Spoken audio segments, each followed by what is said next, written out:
Hey everybody, welcome back to the Plays and Fades YouTube channel. I'm your host, GORDO Gambles. Welcome back to the full card breakdown. This time for UFC Vegas 85, we have ourselves a 13 fight card after a solid week off, and one that, personally was a bit needed. I know we had these guys, Wright, of course, as well as some Canadians not showing up for us live in person. I think Canadian males went 0-7. The ladies represented, but we did go out there. We had ourselves a disappointed night as a Canadian and a disappointed night as a bettor. We have those all the time. Unfortunately, it happened on a card like that in Toronto, but you know what? We're here to bounce back. We're ready to go. And this card here at the Apex has 13 fights that we are ready to absolutely make some bank on. So we're going to break this down as always from a DraftKings and a betting perspective. Should be all timestamped down below. Speaking of down below, hit the like button, subscribe to the channel. Without further ado, let's do this. Get the fight night started with the 8-1 Thomas Petersen versus the 10-4 Jamal Pogues, a heavyweight clash of titans to get things started for the first fight of the night, and one that has two guys off the Contender Series, two guys relatively fresh and who bring alternate styles to the UFC. They may not have the peak male athletic body.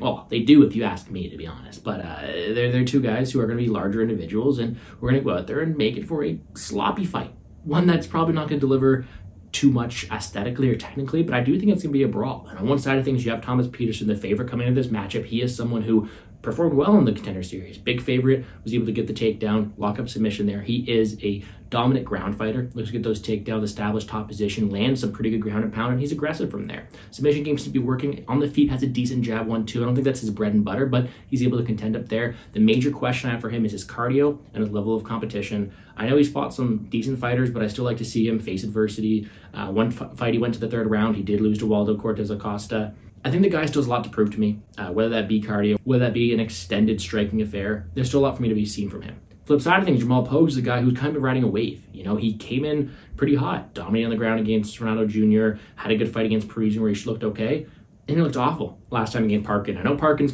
he's won a couple fights, but Pogues was not able to get him down, only landed 36 strikes across 3 rounds, and did not put in the best performance. And we could talk about the fact that he's a blown-up light heavyweight, or we could talk about the fact that, maybe he's not the best overall wrestler. He still showed no determination to win, and in this matchup here, he's going to want to go out there and show some resiliency, because I do think that Jamal Pogues has the fundamental skill sets to beat Thomas Petersen, whether that be test the cardio, show some resilience on the mat, and outstrike him with his superior volume.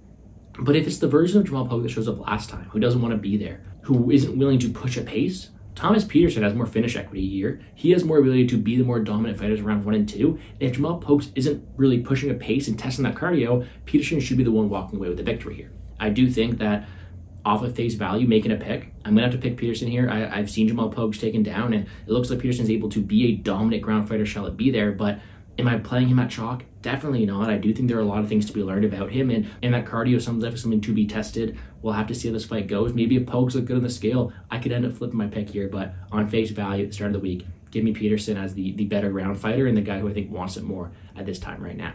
DraftKings-wise, though, although I'm not really heavy on this fight from a betting perspective, give me Petersen. I mean, he holds a lot of the finish equity here. He showed a very, very dominant grappling-heavy performance last time, and I do think that he has much more finish equity in the spot here. With an 100% finish rate, he's never seen the judges' scorecards. He is someone who's going to go out there, be a killer-to-be-killed type fighter, and has the ability to go out there and score well in the process. 7 wins by knockout. I do think he has power here, whether it be with that ground and pound, and you mix that with that takedown upside, he is someone who has a pretty high ceiling. I do like him a lot on DraftKings. Pogues himself could have some upside, but I really do think he's the B-side from a DraftKings perspective, just because his path to victory is going to be later success against Petersen, who doesn't score that well. I don't think Pogues has much early finish upside, and for that reason, it seems to be Petersen or pass for this main event. It might as well be the main event for this heavyweight clash. I'm thinking Petersen to get the day started. Next up, we have the 8-1 Markel Mederos versus the 7-2-1 Landon Quinones. Newcomer Mederos, sort of newcomer here, Quinones, who has fought once in the UFC. It seems to be a pretty fun matchup. Mederos is someone who was an underdog in the Day 1 Contender Series, delivered accordingly, had a very, very impressive performance, but there's still a lot to be known about him. Questionable level of competition. We haven't seen him face too much adversity. He seems to be an incredibly sharp striker with the ability to mix it up on the mat, but we haven't really seen him able to take damage too often. He's had some pretty good matchups to go out there and exemplify his offensive skill set. I'd like to see him tested more. I'd like to see his defense tested more, and he's going to get that here against Landon Quinones. Quinones is a guy who is a bit different than Markel Mederos. While Mederos may have that flashy offensive skill set, may be extremely talented, Quinones is a guy who's willing to take a beating and throw with insane volume. Quinones is super, super tough. He showed that against Haxparas. He himself was throwing a ton of volume back the other way. Quinones will not quit. He will continue to go forward. And against a guy Mederos doesn't face too much adversity, that may cause problems. So I do think it's a battle between the pure will and desirability to win from Quinones, the ability to be tough, resilient, and keep pushing forward, versus the better overall superior technical striker here in Mederos, who I do think is more powerful, has the ability to go out there and win the technical exchange. Would I be surprised if Quinones goes out there and melts Mederos, shows him adversity he's never seen before, pushes a pace, and wins that way? I wouldn't. I think that is definitely a possibility from someone Quinones who, you know what, he's a dog. You got to give that to him. But my pick in this matchup is going to be Mederos. I do think he's the more skilled fighter. And if this line continues to drop, I will have to pick Markel Mederos here. I do think he is a very live fighter to have some success here. I do think his ceiling is definitely there, shall he overcome some adversity. DraftKings-wise, it doesn't have too much attention for me. I actually think it's dog or pass DraftKings-wise, just because I do think Quinones' path to victory is going to have the ability to score better. He put up 61 points in a loss last time. That's 91 points if the decision goes the other way. That's a very, very good upside score for someone at 7.7K who has good pace, who is extremely durable, so I don't see him getting finished here. And should have 15 minutes to work, I do think he has more upside. Whereas the flip side of things, if you're saying, all right, you have to pay 8.5K for Mederos, who hasn't really tested too much as the fight goes on, and is facing a guy super, super durable in front of him, I don't think he has the same upside as someone like Quinones. So, although I'm picking Quinones on the money line, and I'm picking him to win this fight, the pick here on DraftKings is Quinones. I do think he has more upside, and I think he's a decent cash option as well. Next up, the 11-7-1 Juzelia Stoliarenko versus the 9-4 Luana Carolina. Speaking of Clash of Titans, speaking of main event worthy spots, we got ourselves a Stoliarenko fight, and she is notorious for being armbar or bust. And whereas that's hilarious, every single one of her wins coming by armbar, she's done it. All right, let me correct myself. 10 wins by submission, all of them round one armbars, one decision win. All right, not 100% armbar rate, but we'll give it to her nonetheless. She is someone who is a one-trick pony. She doesn't win too many decisions, has faded down the stretch. She's someone who is extremely, extremely tough on the mat with an incredible submission game, but other than that, striking's not there. Wrestling has been questionable. Cardio's been questionable. She doesn't really win minutes too often. A lot of the time, she's an underdog because of that. She has shown she's able to be beat. You know, she's typically a pretty big underdog, including that last time against Molly McCann, where 6,800 on DraftKings, she was a pretty big underdog. First round sub armbar. She has that in her back pocket. She's extremely dangerous. One of Carolina is the complete opposite. I don't think Carolina really excels at anything, but she's very well rounded, good at winning minutes, and she has the ability to go out there and win decisions at a clip that Stoliarenko can't, right? Carolina's a primary striker. She's able to go out there, decent 1-2 from range, ability to throw some kicks as well. I think she has a decent overall striking skill set. She's able to stuff the takedowns from Godinez on short notice. That's the major recollection I have in my mind. But overall, she wants to keep it on the feet and has decent volume to go out there and do that. With wins over Cachoeira, where she landed 111 strikes, and even a close fight against Wood, where she landed 100 there as well. She has volume, she has decision upside, and I do think because of it, it's a pretty fun matchup. The problem here is every time Stoliarenko fights, she's an underdog. In this case, you have her at chalk. Do you think she's going to get an armbar more than 50% of the time? Like, that seems to be her only path to victory. I have to pick her here, and you know what? Before I go any further, I'm not betting Stoliarenko at chalk. I don't think that's for me. I'm going to try to limit myself here on bad bets. But I do think Stoliarenko wins this fight. I think not only is she improving her overall game, but she is someone who has a clear path to victory on the mat against someone Carolina who has been taken down. Someone like Carolina who has been lost in transition before. Someone who's put in a knee bar by Ariane Lipsky, one of the ugliest knee bars I've ever seen in my life, but still one where I do think Carolina can be taken down and succumb to the grappling of Stoliarenko. And I think that with Stoliarenko making improvements in the grappling, making improvements in the cardio, and even striking, shall she get there, being as relentless as she is, I do think it makes so Stoliarenko should be favored for maybe the first time in her life. So give me Stoliarenko. She's the pick in this one. DraftKings-wise, she's also all the rage for me. I'd much rather have the round one armbar queen at 82 versus the decision machine at 8K. You know, give me the upside, give me the takedown upside, give me the finish upside. Give me Stoliarenko. She's my pick on DraftKings, and she's my pick to win the fight. I don't know if I'll be betting her at chalk, but I'll definitely be having some of her on DraftKings.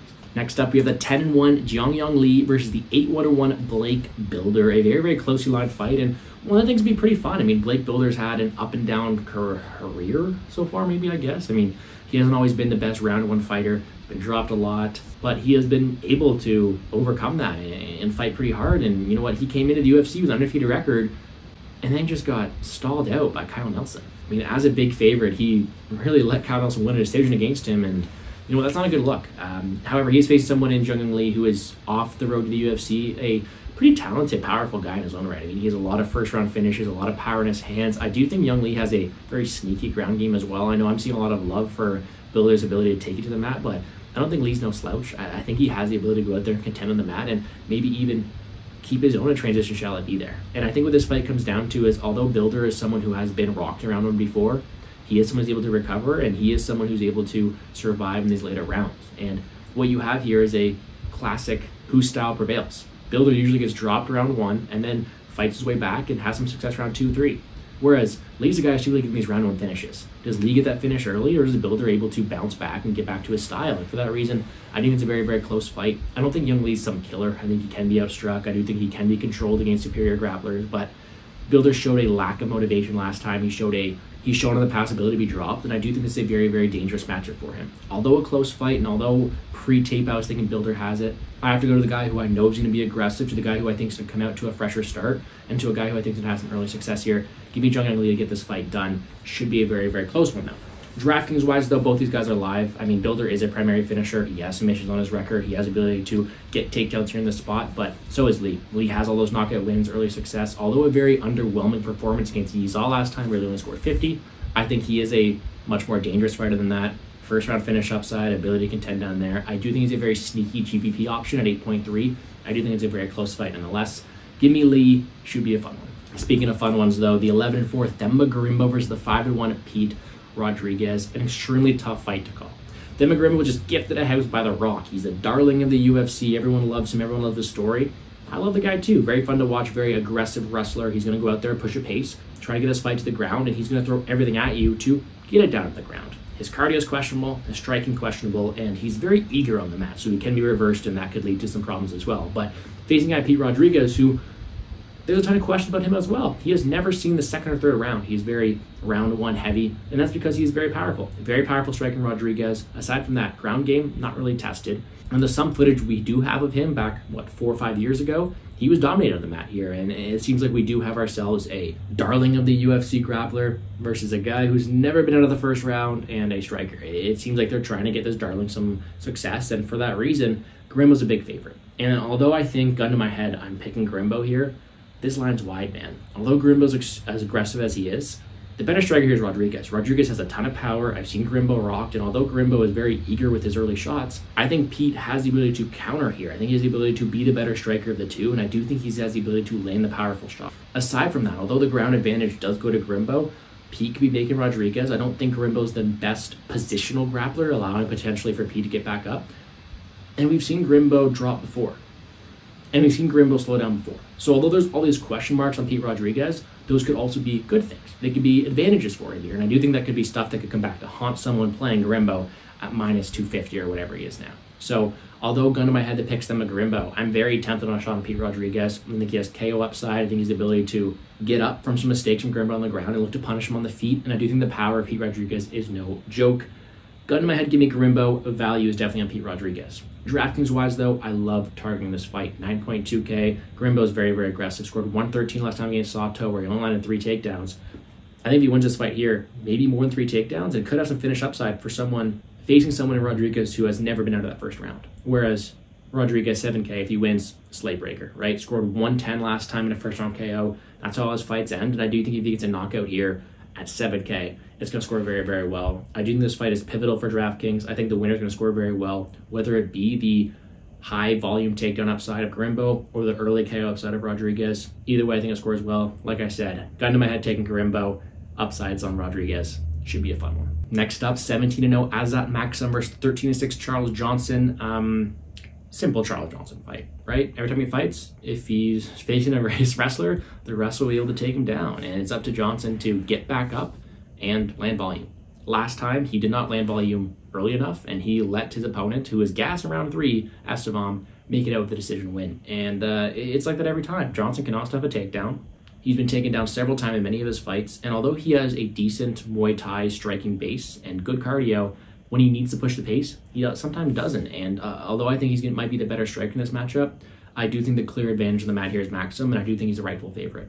Maksum himself is a primary finisher, 17-0, undefeated, but a guy who's very well-rounded. He has a very good ability to mix it out on the mat. Fought a very tough Tyson Nam last time and was still able to get a close decision there. His takedowns are definitely there. His striking also isn't that bad. He's very well-rounded, although relatively untested. I think has the skill set to take advantage of a guy Johnson who's just taken down by a gust of wind. So I think Maksum has a more well-rounded skill set to win these decisions, win these minutes, and has the ability to go out there and take down Johnson like many have done before him.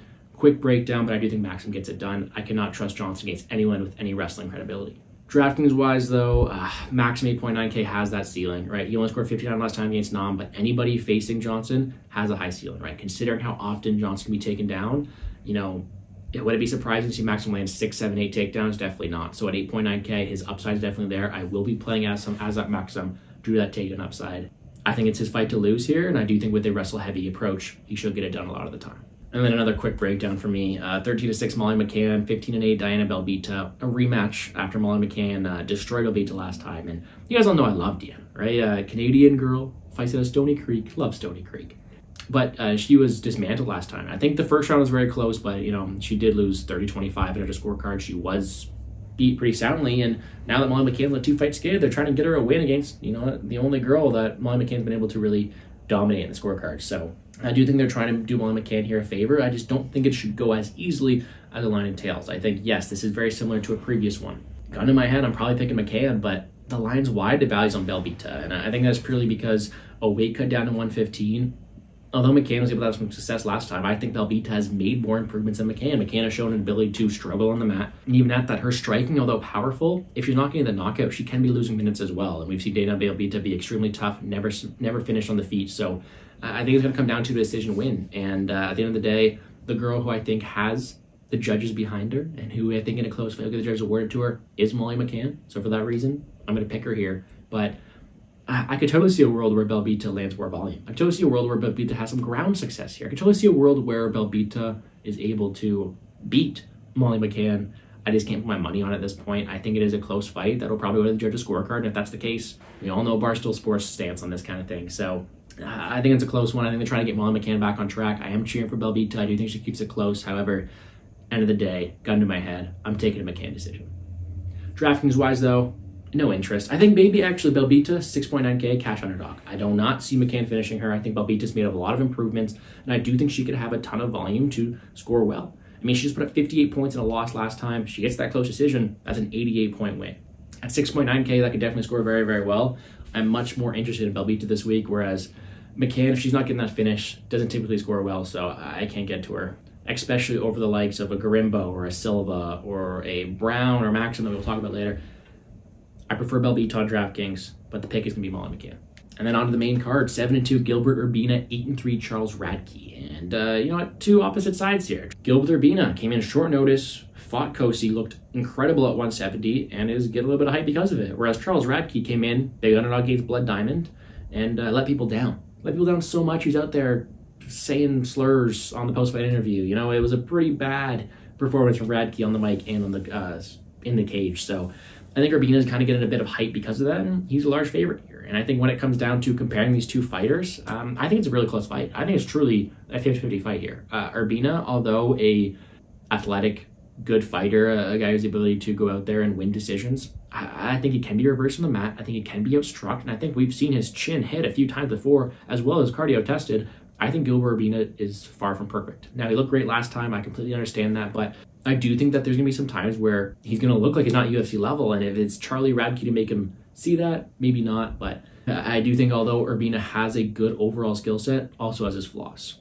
Radtke, on the side of things, I do think is pretty well-rounded. He showed on his regional tape very good ground game, very good submissions in transition, very good striking with good power in the feet as well. He showed a very, very good account of himself, but came to the UFC, made his first appearance, and looked awful. Didn't show that same aggression, did not show that same ability to take him down, and really struggled to take down Blood Diamond, a guy who should be dominating. So although there is some recency bias in this one, who are making people really go towards Urbina, I think it's a close fight, and I actually might pick Charlie Radtke here. I think we do have ourselves a fight where the guy who I think has more finish upside is going to be Radtke. I've seen Radtke be tough and take some damage, and I think that on the mat, I think Radtke may be better in transition as well. On the feet, I think it's a close exchange, but I don't like the defensive striking of Urbina. He leaves his head up high, and I do think Radtke can connect here. I think it's a close fight, and a close fight like this, give me the underdog. On DraftKings, I guess Urbina could have some GPP upside at 9K. I mean, he scored 125 against Kosi, but truly, I would much rather play a Maksum or a Gorimbo in this spot here. Whereas I just mentioned that Radtke has some KO upside at 7.2K. I think he's a very, very low underdog this week. And I think if you look at the overall path to victory or the overall skill set of Radtke, I think he has a very good chance of winning this fight, let alone getting a finish here, which would score very, very well at 7.2K. He falls in that range of someone like Rodriguez or Belbita, who in a win is going to score very, very well. I just think he has a better chance to win than Rodriguez or Belbita do. So give me Radtke, one of my favorite underdogs on the slate, and a pretty good fight target on DraftKings as well. Moving on to the 14-0 Aliaskov Khizriev versus the 26-8 Makhmud Muradov. Super fun fight. Khizriev I haven't seen in a long time. One fight in UFC, saw it live, Columbus, nice. But inactive since then. Undefeated Russian, very good submission grappling, very good wrestling, okay striking, but not the best, honestly. Versus the tough Muradov, a guy who has had his ups and downs, incredible knockouts, but also, I mean, he got submitted by Gerald Mearshot. He lost a close decision to Borralho. He's had his ups and downs, and typically what it's been is Muradov has been the superior striker, but can be taken down, can be finished. And I think that's going to make it for a very, very fun dynamic. The superior grappler here in Khizriev versus the superior striker here in Muradov. Now, where does Khizriev stand after such a long layoff? No idea. Could he be improved? Could he absolutely just maul Muradov? Maybe. But I do think that Muradov is no slouch on the ground. I think he's making improvements. He's able to put Borralho in some tough positions, was able to fight really close there. And I do think that he has the much better strike in this matchup. Along with that physicality and all that stuff, I do think Muradov is a very violent underdog here, and he's my pick to win this fight. Now, yes, Khizriev could go out there, take him down, submit him in round one. Cool. That's an opportunity. That's a path to victory. But I do not think it is a clear-cut, this is why this guy should be minus 170 kind of thing. Khizriev has his flaws. Khizriev did not wrestle Tallulah until round 2. And I do think in a 15-minute striking affair, Muradov is the more well-rounded fighter. I think the difference in the striking is much larger than the difference in the grappling. And for that reason, I think Muradov is able to hold his own. I do think that this line should be closer, and I'm taking the shot in the underdog here. I do think gets it done. However, with all that being said, give me the under. I do think it's a fight that ends inside the distance. Khizriev's a guy who has seemed to be pretty front-loaded, very good submission game. He likes to go after it early, and in that case, if he does, he could tire out, allowing Muradov to have some success. Muradov has some round 3 wins, and I do think he's going to go out there and put a pressure on Khizriev if Khizriev cannot have early success. So give me the under there. Really like that spot.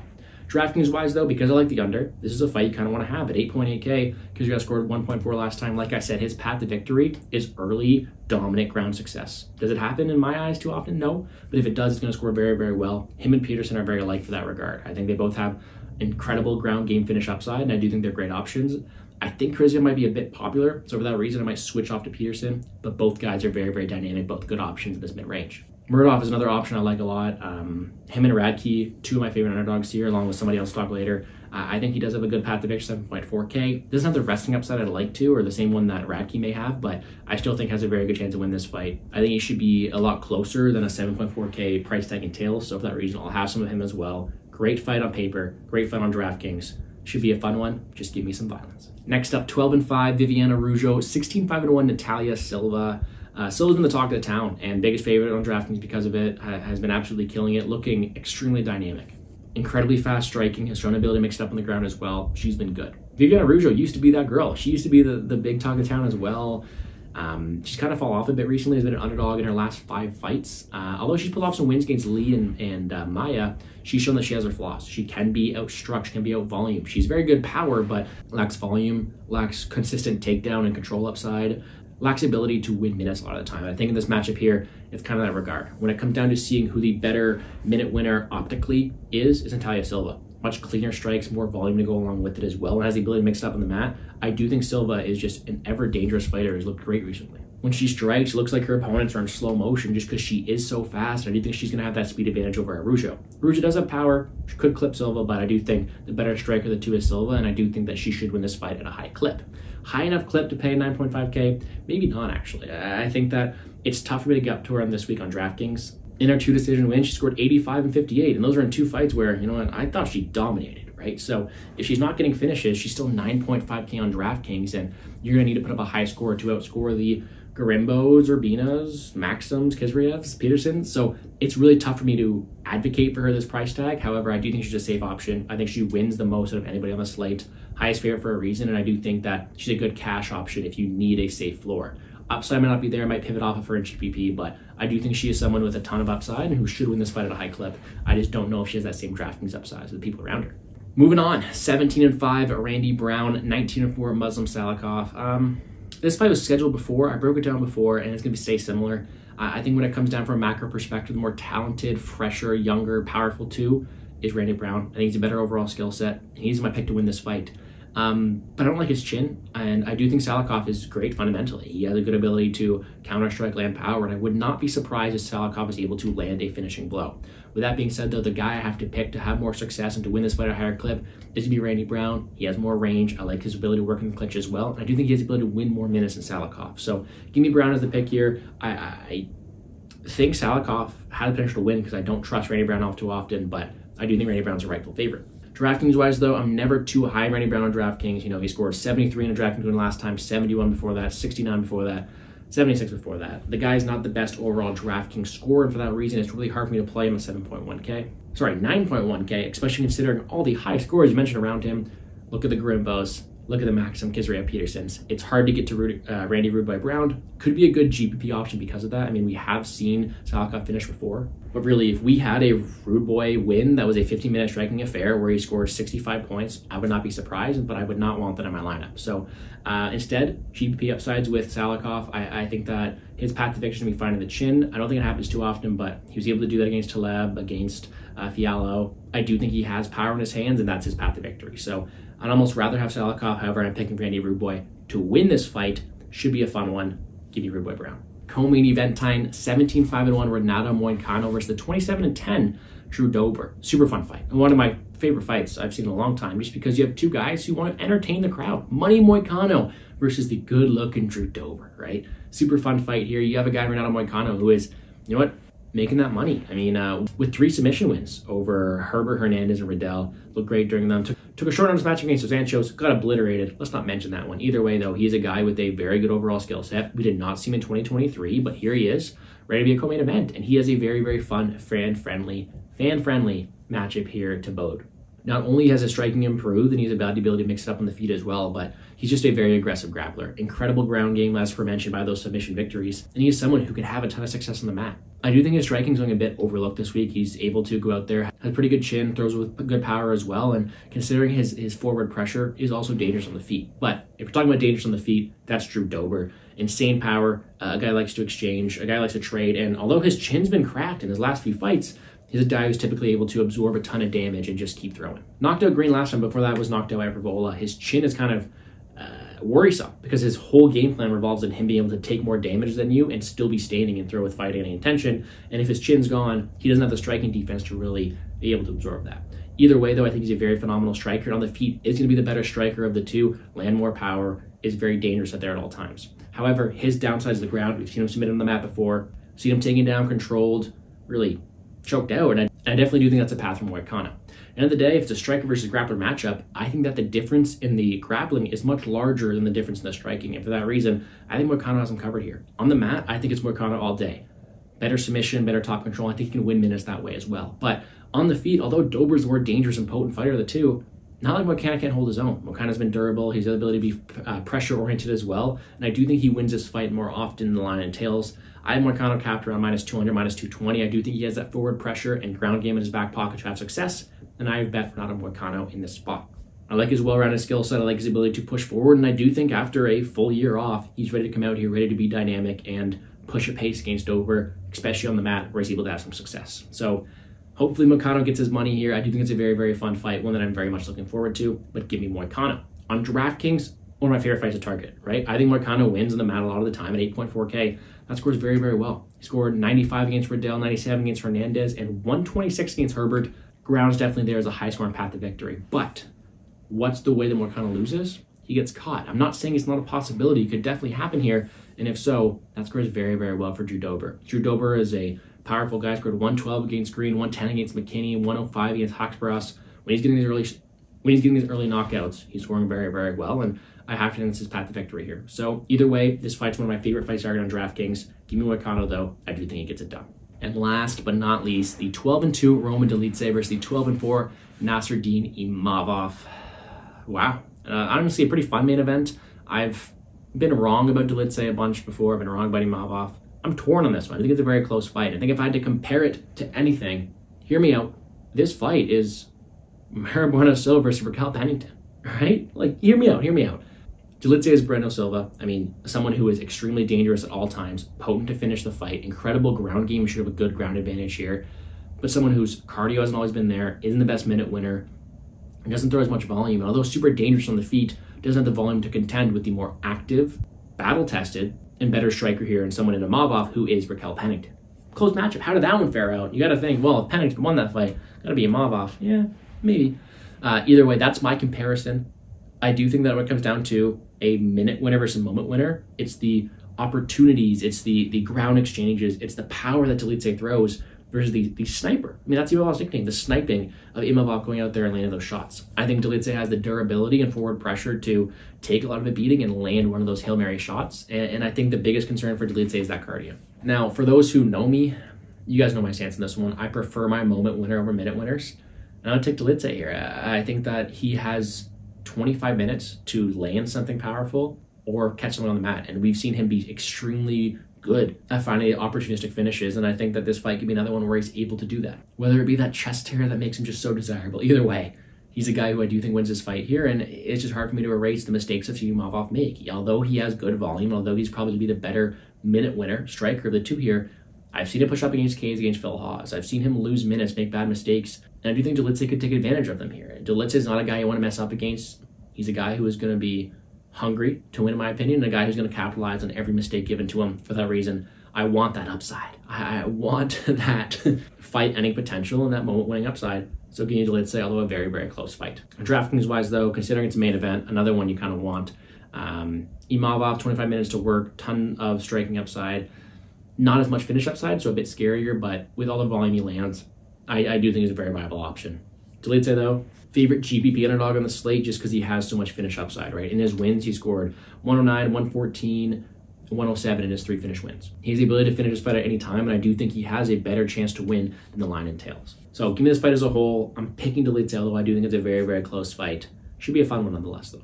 But that's going to do it for me here on the Plays and Fades YouTube channel. Quickly running through my quick picks. We're taking Dolidze, Moicano, Brown, Silva, Muradov, Radtke, 50-50, McCann, Maksum, Gorimbo, Lee, Stoliarenko, Mederos, and Petersen. Some very, very close fights. I gotta go either way. DraftKings-wise, my favorite fight to target are Gorimbo, Rodriguez, Moicano versus Dober, and Urbina versus Radtke. I think up top, Silva's a safe option, but I much prefer the range of Gorimbo, Urbina, Maksum, Khizriev, Petersen. Those are the 5 I like right there. Mid-range, Moicano, Stoliarenko.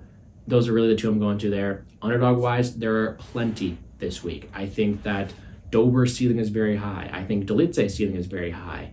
Muradov, Radtke, Rodriguez are 3 incredible GBP upside underdogs. Muradov may be a bit safer than the 3, but if Rodriguez or Radtke win, they're scoring the optimal lineup, I'm telling you right now. Whereas Belbita is a safer cash play who should, I think, compete very well and should put up maybe 40 to 50 points on a loss if you need that safe floor. Reignmaker-wise, highest ceiling, the winner of the Gorimbo-Rodriguez fight, the winner of the Urbina-Radtke fight, the winner of the Moicano-Dober fight, and then also give me Maksum, Petersen, and give me Stoliarenko. Betting-wise, only 2 bets I've locked in so far is I have 2.8 units at -140 on Renato Moicano, and I have a 1.5 unit bet on Khizriev and Muradov fight inside the distance. I'll probably be looking to add some Mederos if the line keeps closing, some Azot Maksum if he stays around that -180 price tag, or maybe even some Radtke if this line keeps going higher as well. So either way, some fun fights. Check me out on Twitter to see my final full slate of bets. I will also be posting a best bets video sponsored by CoolBet. Nice. So be sure to check that out. It should be out posted Thursday or Friday in that regard. But that's going to do it for me here on the Plays and Fades YouTube channel. Quickly, hit the like button down below, subscribe to the channel, show some love. If you have any questions, leave them in the comment section down below. I look forward to another week of fights. We have plenty coming up, so make sure you're subscribed. Appreciate all of you guys. Wish you the best of luck on your betting endeavors. Let's make some money, guys.